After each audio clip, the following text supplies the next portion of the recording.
Hello मेरी जान, तुम सब कैसे हो? मस्त हो?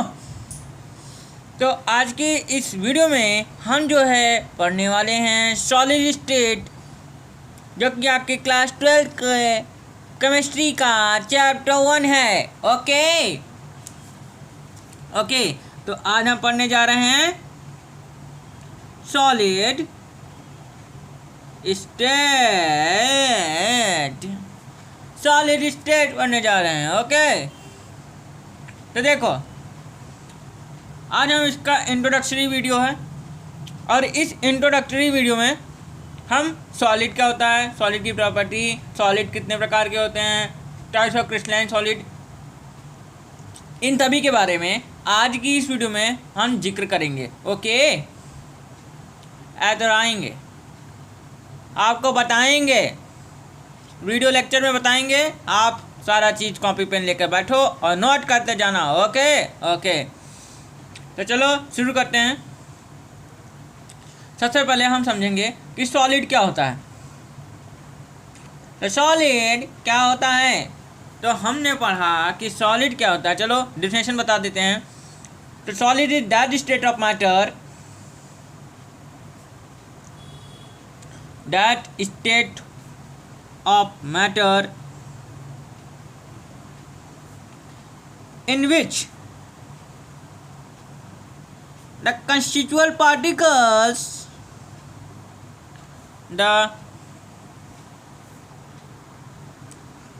the constituent particles are bounded with strong force of attraction. Strong force of attraction is called solid. Okay, तो फिर से समझाते हैं सॉलिड क्या होता है। तो सॉलिड आपके मैटर की वो स्टेट है जिसमें आपके जो कंस्टिट्यूएंट पार्टिकल्स होते हैं वो स्ट्रॉन्ग फोर्स, वो उनके बीच में कंस्टिट्यूएंट पार्टिकल जो होता है, कंस्टिट्यूएंट पार्टिकल्स के बीच में जो इंटरमोलिकुलर फोर्स ऑफ अट्रैक्शन होती है वो बहुत ज़्यादा होती है। तो सॉलिड क्या होता है? Solid is that state of matter in which the constituent particles are bounded with strong force of attraction. यानी कि सॉलिड क्या होता है कि सॉलिड में जो कंस्टिट्यूएंट पार्टिकल्स के बीच में जो इंटरमोलिकुलर फोर्स ऑफ अट्रैक्शन होता है वो बहुत ज़्यादा स्ट्रांग होता है, वो एक दूसरे को पकड़ा रहता है। जैसे ये पेन है, जैसे जो कंस्टिट्यूएंट पार्टिकल्स हैं एक दूसरे को स्ट्रॉन्ग फोर्स ऑफ अट्रैक्शन से पकड़े हुए हैं, खींचना नहीं चाहते, इनको खींच नहीं चाहते। ये देखो, तो सॉलिड क्या होता है? Solid is that state of matter in which the constituent particles are bounded with strong force of attraction is called solid. Solid में जो कंस्टिट्यूएंट पार्टिकल्स के बीच में जो इंटरमोलिकुलर फोर्स ऑफ अट्रैक्शन होता है बहुत ही ज़्यादा होता है। ओके ओके, अब बात करते हैं अपने properties of solid. Properties of solid, solid की कौन कौन सी प्रॉपर्टी होती है? चलो देखते हैं सॉलिड की कौन कौन सी प्रॉपर्टी होती है। तो पहला, सॉलिड का जो शेप, साइज एंड जो वॉल्यूम होता है वो डेफिनेट होता है। डेफिनेट होता है। डेफिनेट यानी कि एकदम फिक्स्ड होता है, एकदम फिक्स वो लगे रहते हैं। उसका जो वॉल्यूम होता है और उसका जो शेप साइज होता है वो चेंज नहीं होता। समझे मेरी जान? तुम लोग समझे कि नहीं कि सॉलिड का जो शेप साइज होता है वो चेंज नहीं होता। और एक बात मैं बोल दूं, यहाँ पे अगर आपको पढ़ना है तो कॉपी पेन लेकर बैठना पड़ेगा। बिना कॉपी पेन लेकर बैठोगे तो मेरी आत्मा को शांति नहीं मिलेगी। तो इसलिए कॉपी पेन लेकर बैठो और लेक्चर जो भी पढ़ाया जाए उसका नोट्स बनाते रहो। नोट्स बनाना बहुत बहुत बहुत बहुत बहुत बहुत बहुत इम्पॉर्टेंट है। कितनी बार बोलोगे? बहुत। ओके ओके, तो हमने समझ लिया कि सॉलिड का जो शेप, साइज एंड वॉल्यूम होता है वो डेफिनेट होता है, एकदम फिक्स होता है। एंड बात करते हैं कंप्रेसिबिलिटी। कंप्रेसिबिलिटी समझा रहे हैं। बिलिटी जो इनकी होती है वो लो होती है। सॉलिड बहुत ही कम कंप्रेसिबल होते हैं।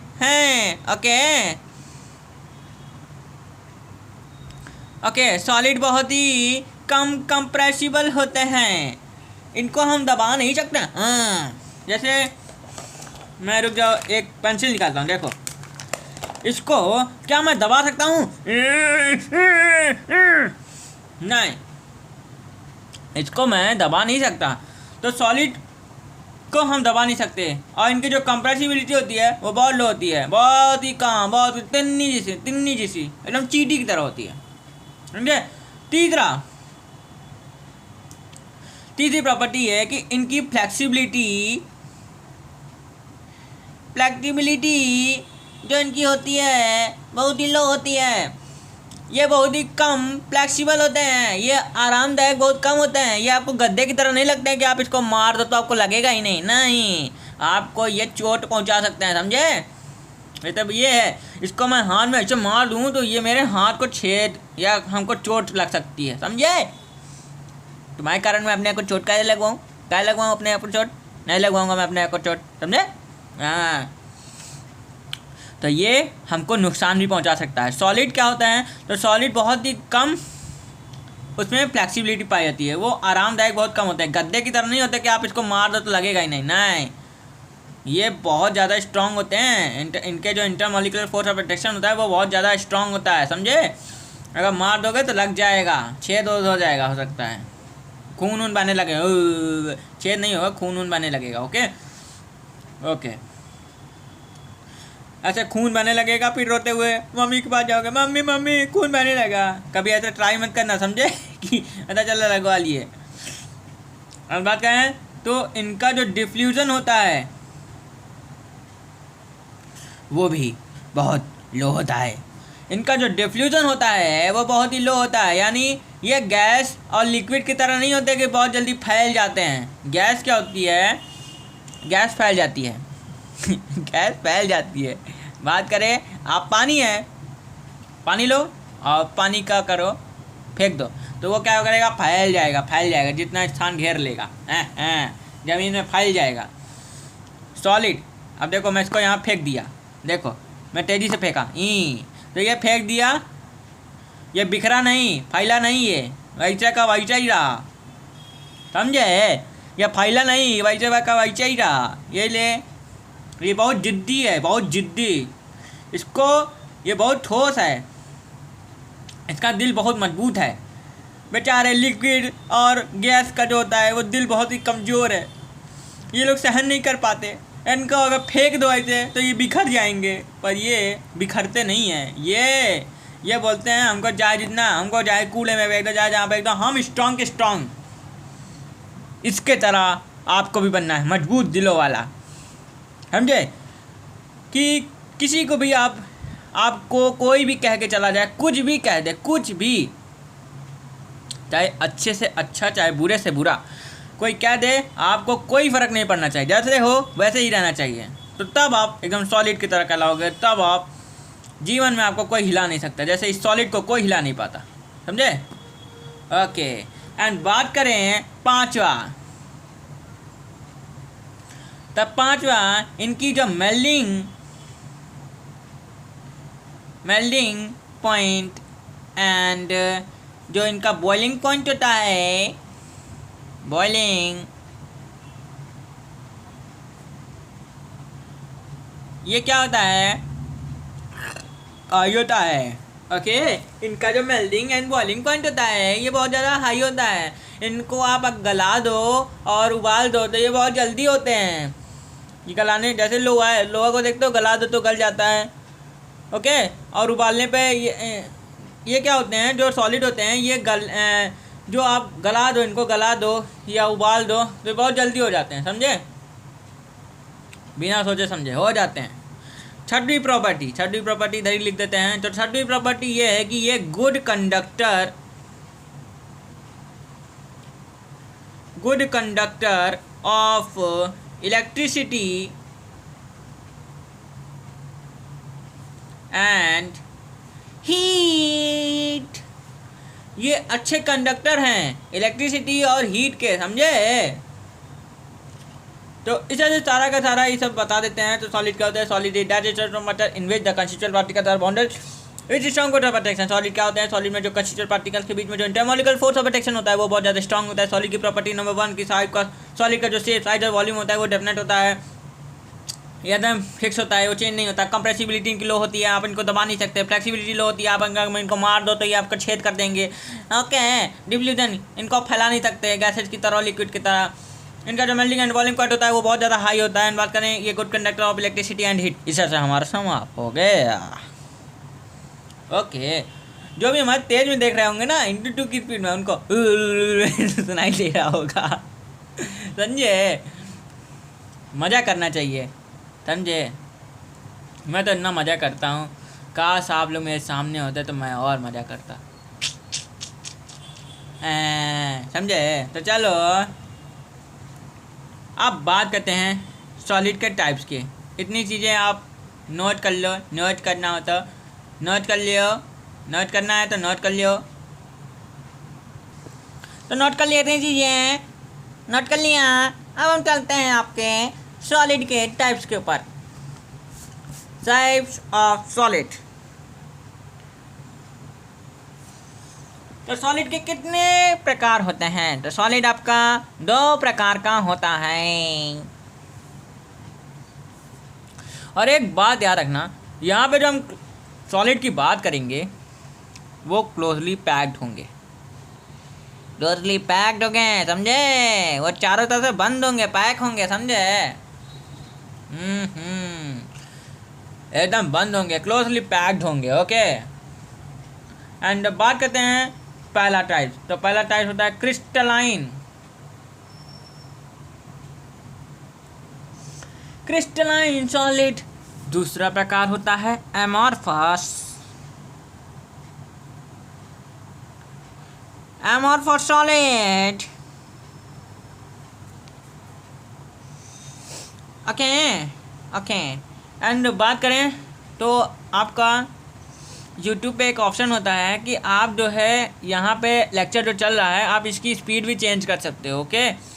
जितना आपको देखना हो आप स्पीड भी चेंज कर सकते हो। तो अगर आपको लेक्चर धीमा लग रहा होता है तो आप जो है YouTube पे जाके, YouTube पे ऑप्शन होता है, आप वहाँ से स्पीड को चेंज कर सकते हो। ओके। घटा बढ़ा सकते हो कि स्पीड आपको तेज़ देखना है कि धीमा देखना है, तो आप वहाँ से कर सकते हो मैनेज। ओके। एंड आप गुड क्वालिटी भी देख सकते हो। गुड क्वालिटी जैसे यहाँ पे अच्छा क्वालिटी नहीं है तो वहाँ पे आपको गुड क्वालिटी भी मिलता है कि 480p जितने भी देखना होता है आप हाईएस्ट देख सकते हो, आपको क्वालिटी क्या होगी, बढ़िया देखने लगेगी। ओके। एंड अब बात करते हैं यहाँ पे तो क्रिस्टलाइन सॉलिड में देखो, तो यहाँ पे क्या होता है, यहाँ पे रेगुलर अरेंजमेंट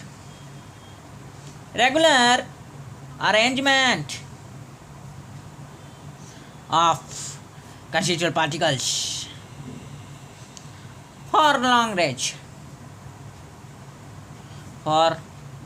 रेंज। यहाँ पे जैसे यहाँ पे ये कंस्टिट्यूएंट पार्टिकल्स हैं,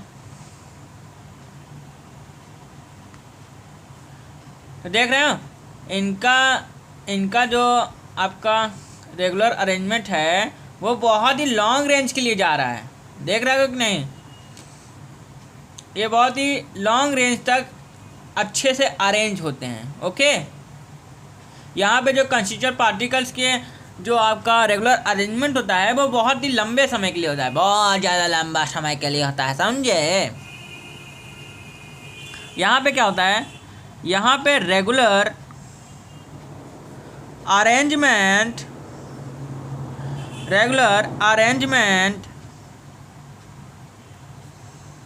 of constituent particles for CP मतलब constituent particles for short range. यहाँ पे जो रेगुलर अरेंजमेंट होता है कंस्टिट्यूएंट पार्टिकल्स का वो बहुत ही कम समय के लिए होता है। जैसे बात करें यहाँ ऐसे ऐसे ऐसे, बात करें ऐसे ऐसे ऐसे ऐसे ऐसे ऐसे ऐसे ऐसे बात करें, ऐसे ऐसे ऐसे ऐसे ऐसे ऐसे ऐसे ऐसे ऐसे। तो देख रहे हो कुछ पता ही नहीं चल रहा है, इनडिसिप्लिन अरेंजमेंट है। यहाँ पे कोई डिसिप्लिन का पालन हो ही नहीं रहा है। आप उसी तरह से देख सकते हो सॉलिड स्टेट इमेजिन करने वाला चैप्टर है। इमेजिन करोगे तो आपको सब समझ में आएगा, समझे। मान लो आपके क्लास में आपका एक दोस्त है। ओहो, आपका दोस्त भी है क्या? हाँ, तो देखो आपका एक दोस्त है, या मान लो एक क्लास में दो बच्चे हैं। एक बच्चा बहुत शरारती है और एक बच्चा बहुत डिसिप्लिन है। तो देखो दूसरा वाला बच्चा क्या करता है, वो शरारती तो है पर वो क्या करता है, टीचर को देख लेता है तो एकदम चुप्पा बन जाता है। चुप्पे तो ऐसे जानते होगे ना, चुप्पे लोग बहुत हरामी होते हैं। हाँ, चुप्पे तो बहुत हरामी होते हैं। उनको चुप्पी उनकी दिखती तो रहती है पर वो हरामी बहुत होते हैं, समझे। टीचर के सामने एकदम चुप हो जाएंगे। और जैसे टीचर जाएगा खून खौल उठेगा उन लोगों का। क्या बे, क्या कर रहा है बे, फलाना ढेकाना। इसे गालियों की तो वहाँ पे गंगा बहती है, गंगा। गालियाँ तो जैसे फ्लो में निकलती हैं, समझे। हमने भी अज्यूम किया है, हम रहते हैं दोस्तों के साथ तो हम देखा है खुद ही हमने। गालियाँ तो फ्लो में निकलती हैं, अरे पता ही नहीं चलता। गालियाँ भी तो मजाक में ली जाती हैं दोस्तों में। अब भाई कोई और कह दे तेरी माँ बहन ऐसे फलाना, उसको कर दोगे। दोस्तों में से चलता रहता है। तो इस तरह हमारा कहने का नतीजा ये था कि एक बच्चा बहुत ही ज़्यादा सीरियस है और दूसरा सीरियस नहीं है। वो टीचर को देखते ही सीरियस हो जाता है और बहुत ही कम समय के लिए होता है, और ये एक बच्चा सीरियस है बहुत लंबे समय तक। ओके, तो यहाँ पे डिसिप्लिन अरेंजमेंट है, discipline arrangement. Okay, discipline arrangement है। एंड यहाँ पे आपका इनडिसिप्लिन अरेंजमेंट है, indiscipline arrangement, indiscipline arrangement. Okay, दूसरा पॉइंट देखो, लाजवाब पॉइंट है। इनको हम ट्रू सॉलिड कहते हैं। इनको सत्यवादी हरिश्चंद्र बोलते हैं। ओके, इनको सत्यवादी हरिश्चंद्र बोलते हैं। ट्रू की स्पेलिंग गलत है, TRUE, ट्रू सॉलिड कहते हैं। ये सत्यवादी होते हैं, बहुत सत्यवादी हरिश्चंद्र होते हैं ये तो एकदम। इधर ये क्या होते हैं, pseudo solid,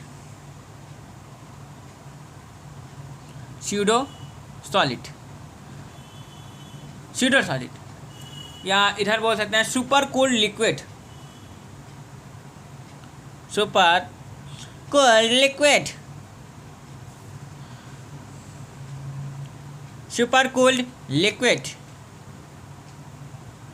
okay,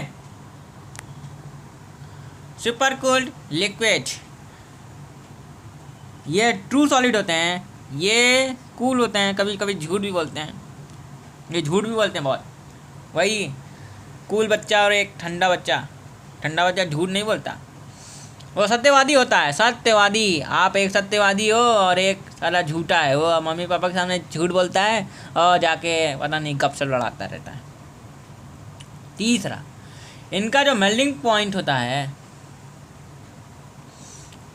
melting point and boiling, melting point जो होता है ये क्या होता है, फिक्स होता है। यहाँ पे क्या होता है, not fix. Melting point is not fix. मान लो यहाँ पे आपका 100 डिग्री सेल्सियस से आपका 200 डिग्री सेल्सियस के बीच में है। अब बताओ कोई फिक्स दिया है क्या हमने, कोई फिक्स दिया है? 100 से 200 तो हमने कह दिया, कोई फिक्स कहा है हमने? नहीं, हमने कोई फिक्स नहीं कहा है। तो इस तरह से, और यहाँ पे 120 डिग्री जो कि एकदम फिक्स है, एकदम यहाँ पे फिक्स है। ओके, इस तरह से ये तीसरा पॉइंट कवर हो गया।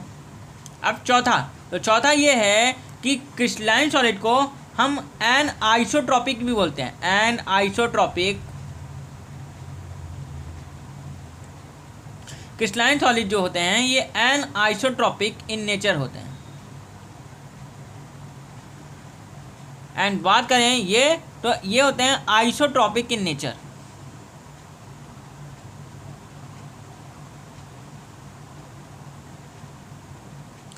ओके, ये आइसोट्रॉपिक इन नेचर होते हैं। आइसोट्रॉपिक, कुछ बच्चे सोचे होंगे कि यहाँ पे एन लगा है तो ये एमॉर्फस के लिए होगा, ए से एमॉर्फस के लिए। तो बेवकूफ़ों, ज़्यादा दिमाग मत लड़ाया करो अपना, समझे? जितना दिमाग है उतना ही लड़ाया करो, जितना उससे ज़्यादा मत लड़ाया करो।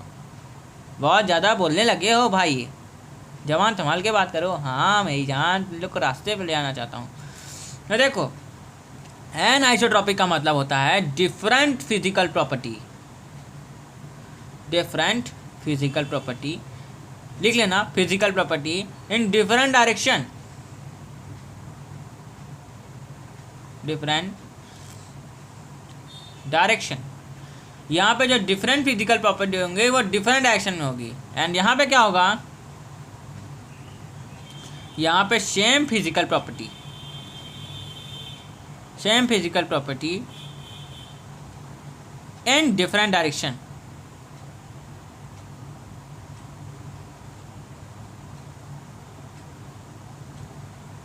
यानी कि आइसोट्रॉपिक में क्या होता है कि आप अगर डिफरेंट डायरेक्शन में जाओगे, अगर आप अलग अलग डायरेक्शन में जाओगे तो आपको जो फिजिकल प्रॉपर्टी मिलेंगी वो सेम मिलेंगी आइसोट्रॉपिक में।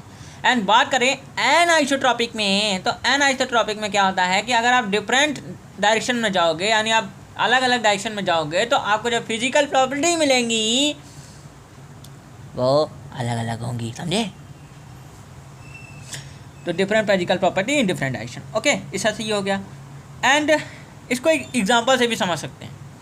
जैसे मान लो आप एक शादी भी नहीं, आप मान लो कि आप एक कमरा है और एक कमरे में एक डेस्क है, दो डेस्क हैं, आपका एक क्रिस्टलाइन के लिए, एक एमॉर्फस के लिए। देखो यहाँ पे आपने क्या किया कि आपको ढेर सारी बुक्स दी गई, आपको अरेंज करना है उन बुक्स को। आपको एक टेबल दी गई और उस बुक्स को आपको क्या करना है, टेबल पे अरेंज करना है। एंड एक आपको ढेर सारी बुक दूसरे वाले टेबल पे भी दी गई। आपने उसमें क्या किया कि आपने अलग अलग डायरेक्शन में अलग अलग बुक रखी, अलग अलग डायरेक्शन में अलग अलग बुक रखी। वहाँ पे आपने क्या किया कि आपने सारी डायरेक्शन में एक ही एक बुक रखी, सब मिला जुला दिया, सब हौच पौच कर दिया, सब मिला जुला दिया, तो आपका कोई भी मिल नहीं पाएगा। अगर आप ढूंढने बैठोगे तो कुछ भी नहीं मिल पाएगा। तो वो आपका एमॉर्फस के अंदर आ गया कि आप जहाँ पे भी जाओगे आपको जो किताबें मिलेंगी वो सेम टू सेम, या तो आपका मिली जुली होंगी। एंड बात करें यहाँ पे, तो यहाँ पे आपकी अलग अलग होंगी। जहाँ पे भी जाओगे आपको अलग अलग डायरेक्शन में अलग अलग किताबें मिलेंगी। ओके, इधर हिंदी, इधर इंग्लिश, इधर फिजिक्स, इधर केमिस्ट्री, ऐसे ऐसे डिफरेंट डायरेक्शन में डिफरेंट किताबें रखी होंगी। यहाँ आपका डिसिप्लिन अरेंजमेंट होगा। वहाँ पे आप जल्दी ढूंढ लोगे कि नहीं? वहाँ पे आप जाओगे झट से कोई चीज़ ढूंढ लोगे। वहाँ पे जाओगे, भैया सब चीज़ बिखरा हुआ है, कैसे ढूंढोगे बताओ? नहीं ढूंढ पाओगे। वैसा सही हो गया। एंड अब हम बात करते हैं क्रिस्टलाइन सॉलिड के टाइप्स के ऊपर। ओके, तो अब बात करते हैं क्रिस्टलाइन सॉलिड के टाइप्स के ऊपर। तो भैया इसके एग्जांपल नहीं बताओगे क्या? इसके एग्जांपल तो लिखे ही नहीं तुम लोग, तो लिख लो इसके example. NaCl, KCl and ZN, नहीं, आपका CaF2 and quark example. And यहाँ पे तो आपका ग्लास और रबर, यहाँ पे आपका एग्जाम्पल हो गया। यहाँ पे NaCl, KCl, CaF2, क्वार्क, ये सभी आपके एग्जाम्पल हो गए यहाँ पे क्रिस्टलाइन सॉलिड में। ओके, एंड बात करें एमॉर्फस सॉलिड में, तो एमॉर्फस सॉलिड में जो आपके एग्जाम्पल हो गए वो आपके ग्लास और रबर हो गए, इस तरह से। एंड बात करें इतनी सारी चीज़ों का, अगर आपको स्क्रीनशॉट लेना हो या कुछ भी आपको नोट डाउन करना हो तो आप नोट डाउन कर लो। ओके, मैंने कोई मनाही नहीं की है, समझे? नोट कर लो। अब बात करते हैं क्रिस्टलाइन सॉलिड के टाइप्स के ऊपर। तो क्रिस्टलाइन सॉलिड कितने विभिन्न प्रकार के होते हैं? तो क्रिस्टलाइन सॉलिड को हमने क्यों बोला? हम एमॉर्फस को भी तो बोल सकते थे। क्यों, हमारे एमॉर्फस से कोई दुश्मनी है क्या? हैं? नहीं भैया, नहीं, इसलिए क्योंकि हम इन्हें ट्रू सॉलिड कहते हैं, इसलिए हम यहाँ पे पूरे चैप्टर में इन्हीं की बातें करेंगे। ओके, पूरे चैप्टर में घूम फिर के हम इन्हीं की बातें करेंगे, क्योंकि हम इन्हें ट्रू सॉलिड कहते हैं, सत्यवादी हरिश्चंद्र कहते हैं इनको। सत्यवादी है ना, ये सत्यवादी हैं, सत्य बोलते हैं हमेशा। ओके, तो चलो इनके टाइप देख लेते हैं। तो इनका पहला टाइप होता है आयनिक सॉलिड। दूसरा टाइप होता है मेटालिक सॉलिड। तीसरा टाइप होता है आपका कोवेलेंट सॉलिड। एंड चौथा होता है आपका मॉलिक्यूलर सॉलिड।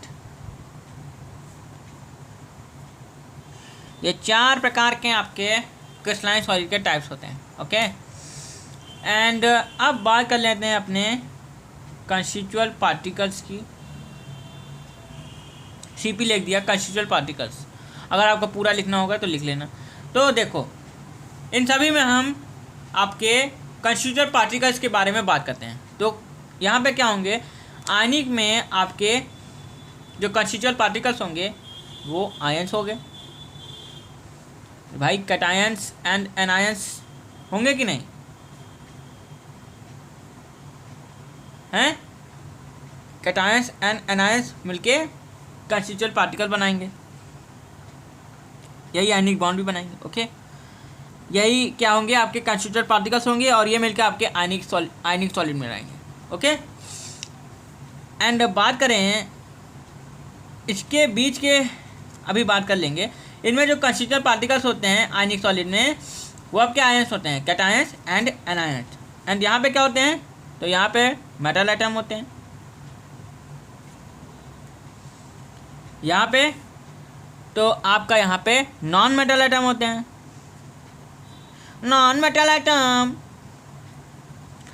यहाँ पे तो यहाँ पे आपके मॉलिक्यूल्स होते हैं, कंस्टिट्यूएंट पार्टिकल्स, और आपके सेम टाइप के एटम होते हैं।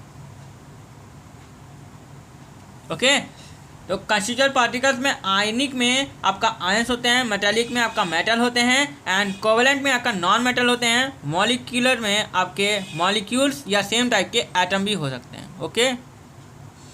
ओके, एंड अब बात करते हैं अपने दूसरा पॉइंट। तो दूसरा पॉइंट आपका फोर्स ऑफ अट्रैक्शन है कि इनमें कौन सा फोर्स ऑफ अट्रैक्शन पाया जाता है। तो देखो, कैटायन एंड एनायंस के बीच में कौन सा फोर्स ऑफ अट्रैक्शन पाया जाता है, वो इलेक्ट्रोस्टैटिक पाया जाता है। इलेक्ट्रोस्टैटिक फोर्स ऑफ अट्रैक्शन, ये आप फिजिक्स में पढ़े होगे। अरे प्लस और माइनस में क्या फोर्स ऑफ अट्रैक्शन लगता है, F = K/Q/2/R²। यही तो इलेक्ट्रोस्टैटिक फोर्स ऑफ अट्रैक्शन है कि नहीं? तो आपका कैटायन एनायंस में जो आपका लगेगा वो इलेक्ट्रोस्टैटिक फोर्स ऑफ अट्रैक्शन, या आप आयनिक बॉन्ड भी बोल सकते हो। ओके, एंड यहाँ पे आपका मेटालिक बॉन्ड। तो देख लो, यहाँ पे आपके क्या होते हैं ना, मेटालिक बॉन्ड आपका कैसे बना। देखो, यहाँ पे आपके कार्बन्स होते हैं एंड आपके इलेक्ट्रॉन्स होते हैं, एंड कार्बन्स एंड इलेक्ट्रॉन्स के बीच में जो इंटरमॉलिक्यूलर जो फोर्स ऑफ अट्रैक्शन होता है, जो इंटरमॉलिक्यूलर फोर्स ऑफ अट्रैक्शन होता है, उसे ही हम मेटालिक बॉन्ड कहते हैं। फिर से, कार्बन्स और इलेक्ट्रॉन्स के बीच में जो इंटरमॉलिक्यूलर फोर्स ऑफ अट्रैक्शन होता है उसी को हम मेटालिक बॉन्ड कहते हैं। एंड बात करें यहाँ पे, तो यहाँ पे कोवेलेंट बॉन्ड पाए जाते हैं। ओके, एंड यहाँ पे तो यहाँ पे वॉन्डरवॉल्स फोर्स ऑफ अट्रैक्शन यहाँ पे पाया जाता है। इस तरह से आपका मॉलिक्यूलर में आपका van der Waals force of attraction, covalent में आपका covalent bond, and metallic solid में आपका metallic bond, and ionic solid में आपका आयनिक बॉन्ड या आपका इलेक्ट्रोस्टैटिक फोर्स ऑफ अट्रैक्शन पाया जाता है। एंड अब बात करते हैं तीसरा पॉइंट। तीसरा पॉइंट आता है melting point and boiling point. तो देखो आयनिक सॉलिड की जो melting point and boiling point होती है वो हाई होती है। एंड बात करें आपके मेटेलिक की, तो मेटेलिक की भी हाई होती है। यहाँ की आपकी वेरी हाई होती है, कोवेलेंट में आपकी वेरी हाई होती है। एंड बात करें आपकी यहाँ पे लो, यहाँ पे आपकी लो पाई जाती है। इसके एग्जांपल भी अभी हम देख लेंगे। ओके, तो इस तरह से आपकी जो melting point and boiling point होता है आपका आयनिक में आपका हाई होता है, आपका जो मेटेलिक में होता है आपका हाईएस्ट होता है, हाई होता है। एंड बात करें melting point and boiling point जो आपका कोवेलेंट में होता है वो वेरी हाई, और बात करें मॉलिक्यूलर सॉलिड में तो आपका लो होता है। अब बात करते हैं कंडक्टेंस की। कंडक्टेंस तो आपका जो आयनिक सॉलिड जो आपके कंडक्टेंस शो करेगा वो इन मोल्टन स्टेट में करेगा। मोल्टन स्टेट में जाके आपका आयनिक सॉलिड क्या करेगा, आयनिक सॉलिड आपका कंडक्टेंस शो करेगा। ओके, जैसे आपका बात करें NaCl की, तो NaCl तो कंडक्टेंस नहीं शो करता, पर आप जब इसको Na+ में और Cl- में तोड़ते हो तो आपका ये कंडक्टेंस शो करने लगता है। ओके ओके, एंड ये इसकी जो कंडक्टेंस होती है ये हाईएस्ट होती है, क्योंकि आपका देखो यहाँ पे Fe+2, देखो जैसे Fe की बात करें तो देखो अगर हम इसको Fe+2 में कन्वर्ट करें या Fe+3 में कन्वर्ट करें तो आपका ये क्या करेगा, 3 इलेक्ट्रॉन छोड़ देगा। अगर हम Fe+2 में कन्वर्ट करें तो आपका ये 2 इलेक्ट्रॉन छोड़ देगा। एंड बात करें तो अगर ये Fe+3 में कन्वर्ट होगा तो आपका ये 3 इलेक्ट्रॉन छोड़ देगा।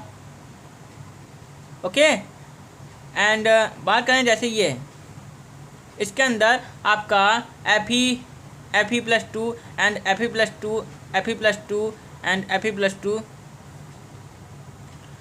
आपका अरेंज है। ओके,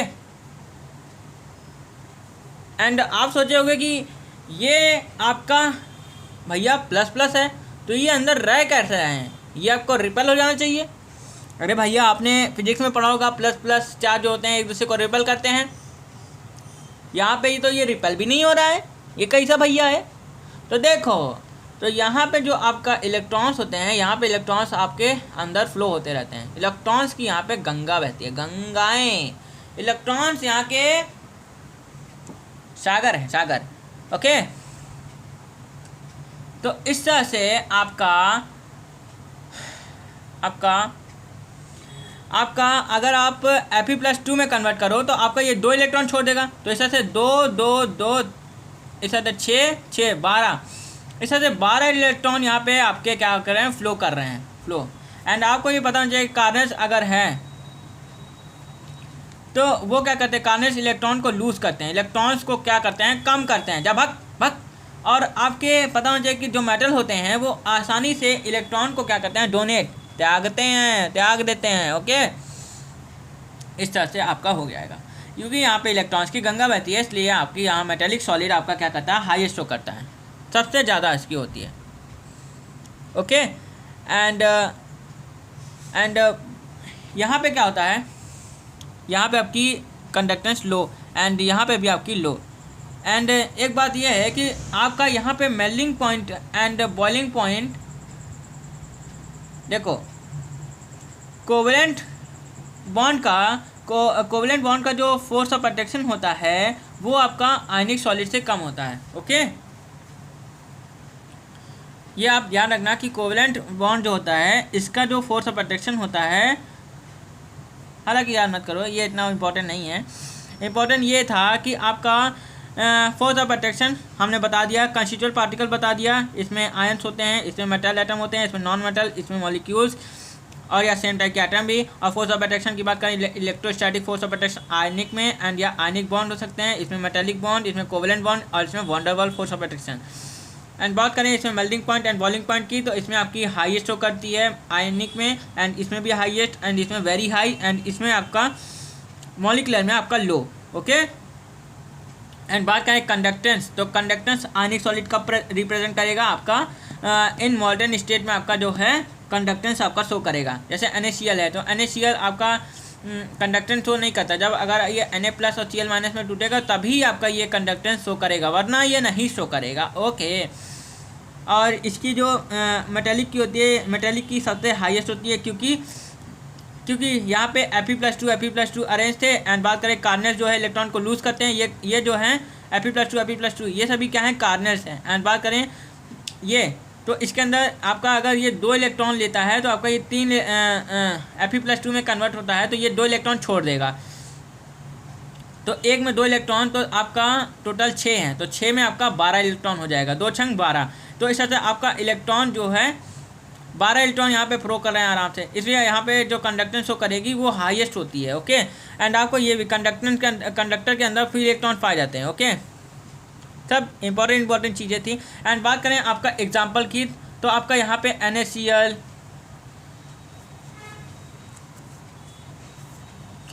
NaCl आपका यहाँ पे एग्जांपल हो सकता है। चलो नेक्स्ट पेज पे, नहीं यहाँ पे NaCl KCl अभी जगह बाकी है, यहीं पे कर लेते हैं NaCl KCl। एंड बात करें आपका ZnS, एंड बात करें CF2। ओके, एंड बात करें तो आपका ये Na+Cl- और K+Cl-, एंड बात करें Z+, एंड बात करें तो आपका ये ZnS।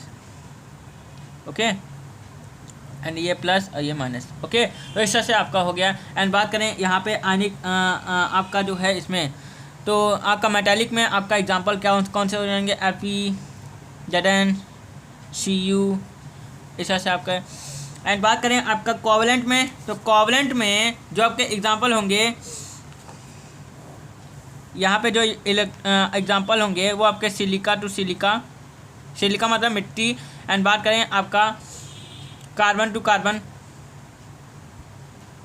Okay, carbon to carbon. And बात करें आपका यहाँ सिलिका टू सिलिका आपका हो जाएगा। एंड बात करें यहाँ पे, तो यहाँ पे आपका H2O, CO2, I2, फलाना ढिकाना ऐसे ही चलते जाएंगे। ओके, तो इस तरह से आप देख सकते हो इसके जो एग्जांपल हो गए NaCl KCl ZnS। एंड बात करें CF2, इसके एग्जांपल क्या हो गए, Fe ZnS Cu, silica to silica आपके कोवलेंट के हो गए, एंड कार्बन टू कार्बन हो गए। एंड बात करें मॉलिकुलर के, तो मॉलिकुलर में आपके H2O CO2 एंड I2, इस तरह से आपके इतने सारी चीज़ें यहाँ पे कंप्लीट होती हैं। एंड आपका यहाँ पे आपका जो है कंप्लीट होता है ये लेक्चर। अब नेक्स्ट लेक्चर में हम जो है आपका बात करेंगे आपका लेटेस्ट क्या होता है, unit cell and types of unit cell के ऊपर, एंड डिटेल में चर्चा करेंगे। ओके, तो चलिए तब तक पढ़त रहो, मौज ना करो ज़्यादा, समझे, नहीं तो एक दिन पछताओगे, हाथ रख को रोगे कि काश वो समय, जिस समय पढ़ना था उस समय पढ़ लिए होते तो आज हम कहाँ से कहाँ हो जाते। अपने बच्चों को स्टोरी सुनाओगे तो क्या अपने बच्चों को स्टोरी सुनाना चाहते हो? नहीं, हम पढ़ेंगे, जी जान लगा के पढ़ेंगे, अपने माँ बाप का नाम रोशन करेंगे, अपना नाम रोशन करेंगे, अपने टीचर का नाम रोशन करेंगे। तो आप जाओ पढ़ो, and bye bye, tata, see you मेरी जान, बाय बाय। अच्छे से पढ़ना, ठीक है, बाय बाय।